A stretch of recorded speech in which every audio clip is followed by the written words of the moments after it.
দর্শক, স্মরণকালের সর্ববৃহৎ গণজামায়াতের জন্য প্রস্তুত ঐতিহাসিক সোহরাওয়ার্দী উদ্যান। আপনাদের জানিয়ে রাখি যে আগামীকাল শনিবার বাংলাদেশ জামায়াতে ইসলামীর যে জাতীয় সমাবেশ, সেটিকে ঘিরে কিন্তু সব ধরনের প্রস্তুতি সম্পন্ন করা হয়েছে।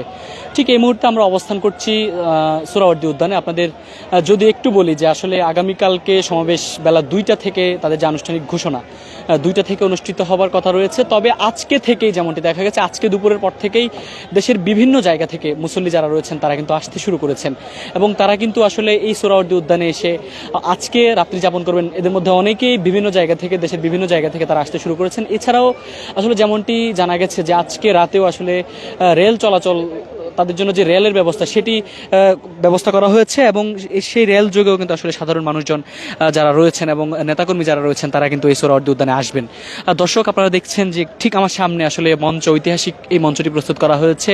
বিগত 15 বছরেরও বেশি সময় ধরে কিন্তু রাজনৈতিক প্রতিহিংসার শিকার হয়ে বাংলাদেশ জামায়াতে ইসলামী তাদের সব ধরনের রাজনৈতিক কার্যক্রম বরাবরই বঞ্চিত হচ্ছিল এবং তাদের যে সভা সমাবেশ সহ অন্যান্য যে রাজনৈতিক কার্যক্রম সেগুলো কিন্তু আসলে উন্মুক্ত পরিবেশে চালিয়ে যেতে পারছিল না। এরপর গত 5 আগস্টের পরে পট পরিবর্তনের পর আসলে বাংলাদেশ জামায়াতে ইসলামী কিন্তু তাদের যে কর্মসূচিগুলো সেগুলো প্রকাশ্যে করতে পারছেন এবং এরপরে আজকে আসলে আগামীকালকে যে জাতীয় সমাবেশ বাংলাদেশ জামায়াতে ইসলামী অন্যান্য রাজনৈতিক দলের নেতাকর্মীদের নিয়ে যে জাতীয় সমাবেশের আয়োজন করেছে, সেখানে আসলে 10 লাখেরও বেশি সাধারণ মানুষ এবং নেতাকর্মীদের আগমন ঘটবে বলে ইতিমধ্যেই জামায়াতের শীর্ষস্থানীয় নেতৃবৃন্দ জানিয়েছেন এবং জামায়াতের শীর্ষস্থানীয় নেতৃবৃন্দ একটি সংবাদ সম্মেলনের মাধ্যমে এর আগেই দেশবাসীর কাছে ক্ষমা চেয়েছেন যে নগরীতে আগামীকালকের সমাবেশকে ঘিরে কিন্তু যানজট, সড়কপথ, নৌপথ এবং যে স্থলপথ রয়েছে সব সড়কে কিন্তু আসলে এক ধরনের যান চলাচল স্থবিরতা নেমে আসতে পারে। সেটিকে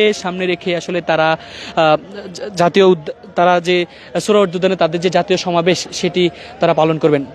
দর্শক, আপনারা দেখছেন যে আসলে এই সোহরাওয়ার্দী উদ্যান পুরোপুরিভাবে প্রস্তুত করা হয়েছে।